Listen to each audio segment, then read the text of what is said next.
Assalamualaikum warahmatullahi wabarakatuh. Saya Ismi Abdullah sebagai moderator dan teman saya Aulia Nisa sebagai notulis akan memandu jalannya presentasi kelompok 4. Sebelum kelompok 4 memulai presentasi, saya akan memperkenalkan anggota kelompok 4. Yang pertama ada Dewi Natasha, Nadira Isa, Yurisa Ramadhani, Marata Adina, Anjar Ardiana, Rira Mawati, Nadira Kais, Tirza Desi, Indar Dina, dan Mauli Daton. Selanjutnya, saya akan mempersilakan kelompok untuk mempresentasikan.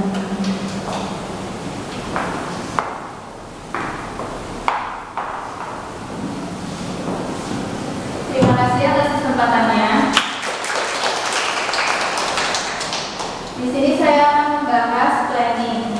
Dalam sebuah perusahaan, planning sangat dibutuhkan karena dengan adanya perencanaan, suatu perusahaan dapat berjalan dengan baik dan terkoordinasi. Definisi dari planning sendiri yaitu suatu proses untuk menentukan suatu tujuan dengan menyajikan strategi-strategi, taktik, dan tindakan-tindakan untuk mencapai sebuah tujuan dalam perusahaan secara keseluruhan. Untuk fungsi dari planning sendiri yaitu agar terciptanya efektivitas dan efisien sebuah perusahaan dan dapat mengetahui dan dapat mengidentifikasi hambatan-hambatan yang timbul dari suatu perusahaan. Untuk selanjutnya disampaikan oleh rekan saya, Mareta. Terima kasih. Terima kasih atas kesempatannya. Di sini saya akan mereview tentang tahapan pengambilan keputusan dan perencanaan formal. Tahapan pengambilan keputusan dan perencanaan formal ini memiliki keterkaitan atau kesamaan. Keduanya ini berjalan seperti alur atau bisa disebut dengan bergerak tidak satu arah. Untuk yang pertama, tahapan pengambilan keputusan, poin pertama disebutkan mengidentifikasi dan mendiagnosis masalah. Formal disebutkan analisis situasional. Keduanya ini hampir sama, yaitu sama-sama ingin menganalisis atau mencari suatu data pada perusahaan. Kemudian yang kedua yaitu membuat solusi alternatif dan membuat tujuan dan rencana alternatif. Tujuan sendiri itu artinya target yang ingin dicapai suatu perusahaan, sedangkan rencana yaitu tindakan seorang manajer untuk mencapai suatu tujuan. Kemudian yang ketiga yaitu melakukan evaluasi alternatif dan evaluasi tujuan dan rencana. Kemudian yang keempat yaitu menentukan pilihan dan menentukan tujuan dan rencana. Jadi setelah mereka mengevaluasi, maka mereka akan mendapatkan solusi atau rencana-rencana yang terbaik. Kemudian yang kelima yaitu mengimplementasikan dan implementasi. Setelah mereka mendapatkan rencana yang baik untuk perusahaan mereka, maka mereka akan mengimplementasikannya ke dalam perusahaan tersebut. Kemudian yang terakhir yaitu evaluasi dan memonitor dan mengontrol. Para manajer wajib dan harus melakukan pengontrolan kepada setiap kinerja pegawainya sehingga dia bisa tahu rencana yang sudah dibuat itu berhasil atau tidak. Selanjutnya akan dijelaskan oleh Anjar. Terima kasih atas kesempatannya. Saya akan menjelaskan tentang langkah perencanaan formal spesifik. Di situ terdapat 5 langkah. Langkah pertama yaitu analisis situasional. Analisis situasional yang teliti akan mempelajari masa sekarang, mempelajari masa lalu, menguji masa sekarang, dan akan memprediksi apa tren masa mendatang. Analisis situasional yang baik akan menghasilkan informasi untuk perencanaan yang akan dibuat. Langkah kedua yaitu tujuan dan rencana alternatif. Tujuan atau goals adalah target akhir yang ingin dicapai oleh manajer. Agar efektif, tujuan tersebut sebaiknya memiliki beberapa kriteria, yakni bisa disebut dengan SMART, dengan S, specific, measurable, attainable, relevant, Selanjutnya yaitu rencana alternatif. Rencana alternatif. Rencana adalah tindakan yang diambil oleh manajer untuk mencapai tujuan organisasional. Beberapa rencana disebut dengan rencana kontingensi. Banyak perusahaan besar yang sudah menggunakan rencana kontingensi untuk merespon adanya kerusakan dan untuk melatih karyawan apa yang harus dilakukan saat terjadi krisis. Presentasi selanjutnya akan diterangkan oleh Yulisa.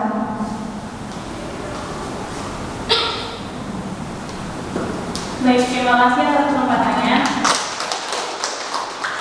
Ini saya akan lanjutkan presentasi dari rekan saya mengenai basic planning process. Langkah yang ketiga adalah goal and plan evaluation. Manajer akan mengevaluasi sebuah keuntungan, kerugian, dan efek potensial dari setiap perencanaan tujuan alternatif.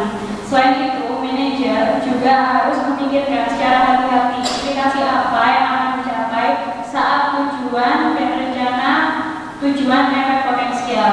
Yang keempat adalah goal and plan selection. Ketika para manajer melakukan evaluasi mengenai tujuan dan rencana, ia pasti akan memilih satu pilihan yang dianggap tepat dan layak. Proses evaluasi itu ditujukan untuk mencapai berbagai tujuan potensial dan trade-off dari berbagai perusahaan. Presentasi selanjutnya akan dilanjutkan oleh rekan saya, Maulidatul.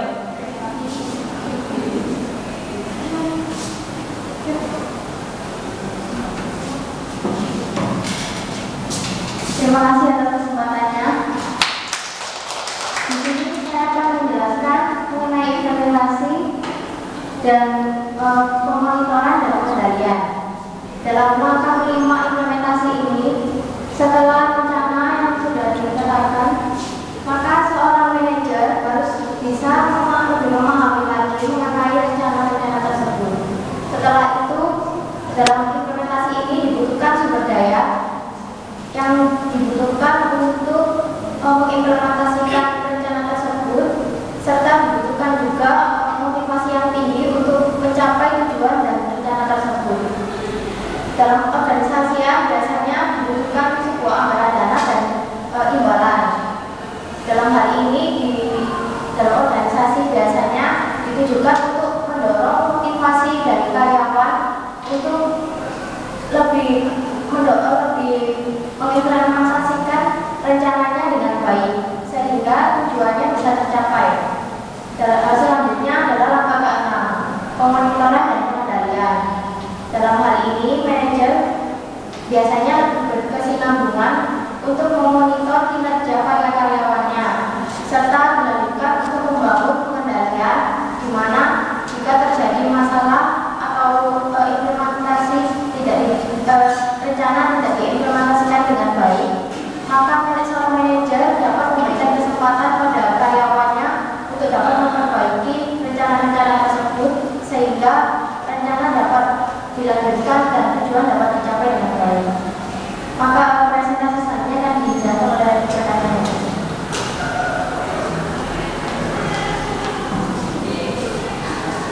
Terima kasih atas kesempatannya. Selanjutnya saya akan menjelaskan level perencanaan dalam suatu organisasi.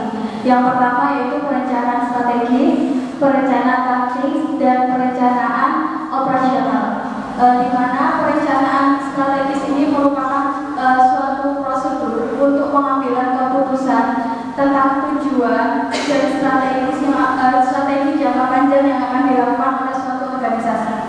Di mana tujuan tersebut merupakan target atau hasil akhir yang berkaitan dengan pertumbuhan suatu organisasi, dan di mana strategi itu sendiri merupakan pola atau tindakan yang akan dilakukan oleh suatu organisasi untuk mencapai tujuan yang diinginkan, tujuan yang sudah ditetapkan dalam suatu organisasi.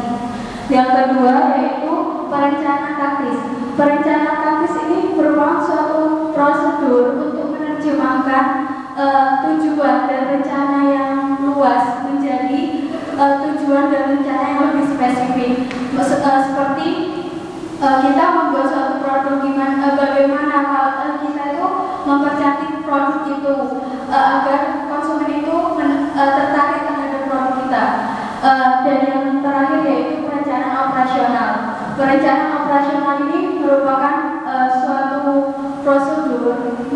mengidentifikasikan dan proses spesifik yang dibutuhkan oleh level terendah.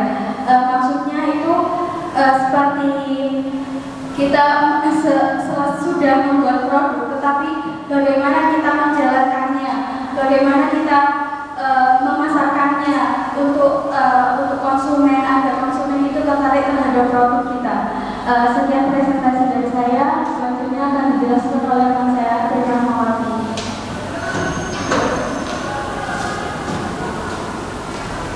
Terima kasih atas kesempatannya. Oke, jadi di sini saya akan menjelaskan tentang peta strategi.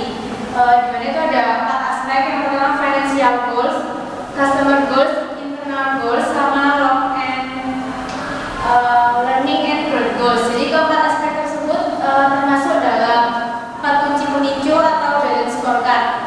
Jadi peta strategi di sini membantu manajer untuk menyediakan alat bagaimana suatu anggota dari perusahaan bisa mengetahui langkah-langkah apa yang harus dicapai dalam mencapai tujuan perusahaan. Kemudian di atas sendiri bisa dilihat ada long term value, yaitu nilai jangka panjang. Kenapa nilai jangka panjang diletakkan di atas sendiri?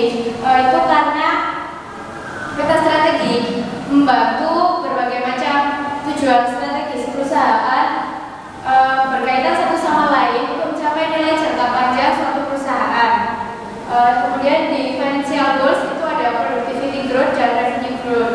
Di productivity growth itu ada mengurangi biaya dan meningkatkan keefisienan. Jadi bagaimana caranya suatu produk dengan biaya seminimal mungkin tetapi dengan efisiensi produk yang tinggi. Kemudian di revenue growth ada pasar baru, segmen baru, dan konsumen baru. Kemudian di customer goals itu ada operational excellence, customer intimacy, dan product leadership. Yang pertama operational excellence atau peningkatan operasional, yaitu ada harga yang bersaing, kemudian kualitas produk dan pengiriman yang cepat.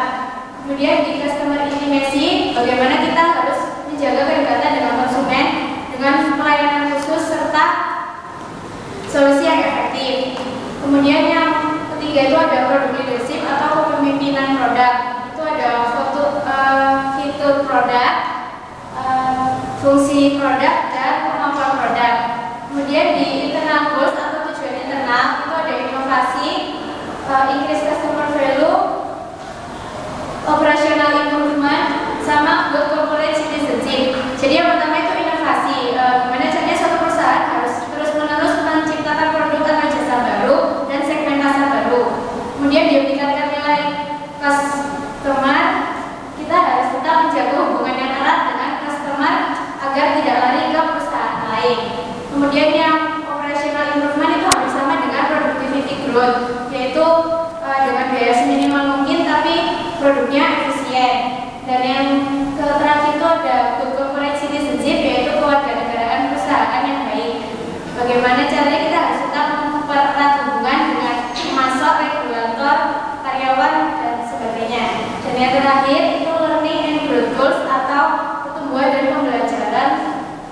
Ya, jadi ada improve competence or skills. Gimana caranya kita meningkatkan kompetensi dan kemampuan dalam bekerja. Kemudian ada effective information or technology system.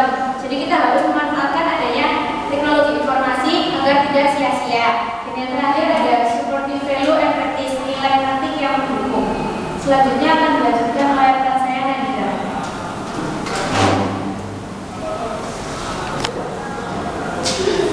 Terima kasih atas kesempatannya. Di sini saya akan menyampaikan tentang proses manajemen strategis, dua di antara manajemen strategis. Langkah pertama yaitu menentukan misi, visi, dan tujuan. Misi adalah pernyataan yang jelas dan singkat tentang tujuan dasar organisasi. Misi menggambarkan apa yang dilakukan sebuah organisasi atau perusahaan. Visi adalah arah jangka panjang dan tujuan strategis organisasi. Visi dan misi mampu membantu karyawan untuk lebih fokus pada bakat, energi, dan kemampuan mereka untuk mencapai tujuan organisasi. Langkah kedua yaitu analisis peluang dan tantangan eksternal.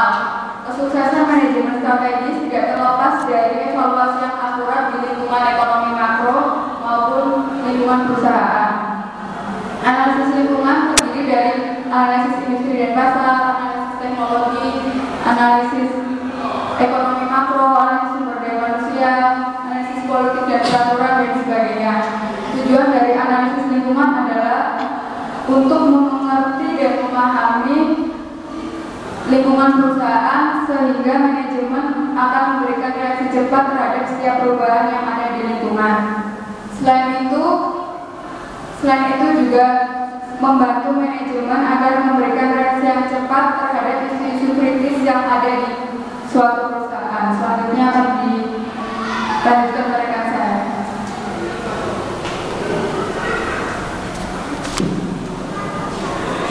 Terima kasih atas perhatiannya.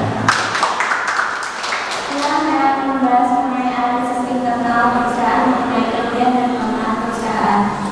Kelebihan dan kelemahan perusahaan ini dapat dianalisis melalui yang pertama kita harus menemukan sumber yaitu suatu nilai atau value yang masuk ke dalam suatu lingkungan yang dapat meningkatkan suatu yang namanya kualitas dari perusahaan. Sumber yang seperti itu yaitu sumber yang harus bernilai, sumber yang akan dikelola dengan baik dan kemudian bernilai. Apabila sumber tersebut sudah memenuhi tersebut, maka dapat menghasilkan suatu kompetensi inti yaitu kerugikan yang dapat menjadikan peningkatan kualitas dari organisasi tersebut dibandingkan dengan perusahaan yang lain. Apabila kompetensi inti sudah terpenuhi, maka perusahaan harus melakukan yang namanya tolak ukur atau membandingkan suatu keberhasilan perusahaan itu dibandingkan dengan perusahaan yang lain. Dan yang kedua, saya akan membahas mengenai analisis SWOT dan formulasi strategi. Analisis SWOT yaitu digunakan untuk mengetahui dan mengelola kelebihan kita, menetralisir kekurangan, dan kemudian mengambil peluang dan namanya menjadi tantangan. Selanjutnya kemudian saya akan membahas mengenai formulasi strategi. Formulasi strategi dibagi menjadi 3 yaitu strategi bisnis, strategi korporasi dan strategi nasional. Strategi korporasi yaitu dibagi menjadi 4 yaitu strategi pemusatan, strategi informasi vertikal, strategi diversifikasi kombinasi dan strategi diversifikasi konglomerat. Yang kedua yaitu strategi bisnis yang digunakan untuk menjadikan bisnis tersebut lebih dibandingkan yang lain, yaitu dengan low cost yang kemudian pembeda strategi yang membuat bisnis tersebut menjadi yang menyebabkan konsumen menjadi fanatik. Dan yang kemudian yaitu mengenai strategi fungsional, yaitu strategi yang digunakan untuk area-area fungsional dari organisasi dan yang digunakan untuk mewujudkan yang namanya strategi bisnis. Dan yang kemudian akan dilanjutkan oleh saya.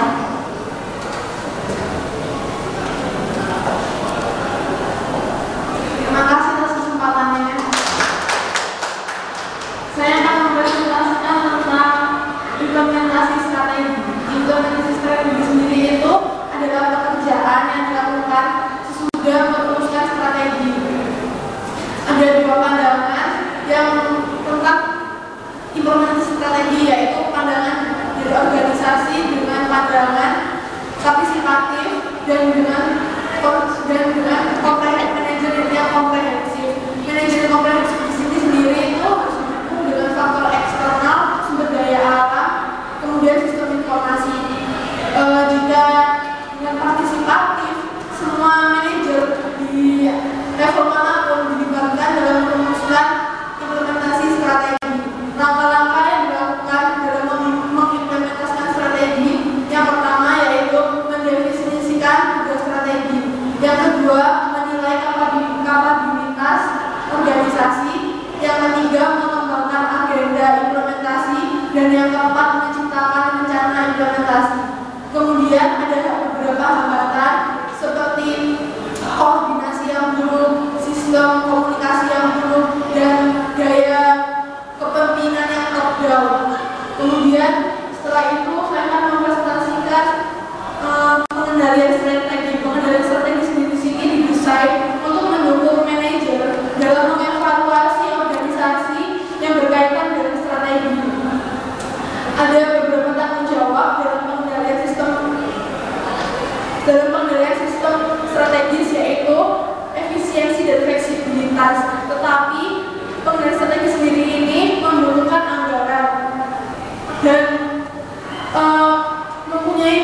Sekian dan terima kasih. Assalamualaikum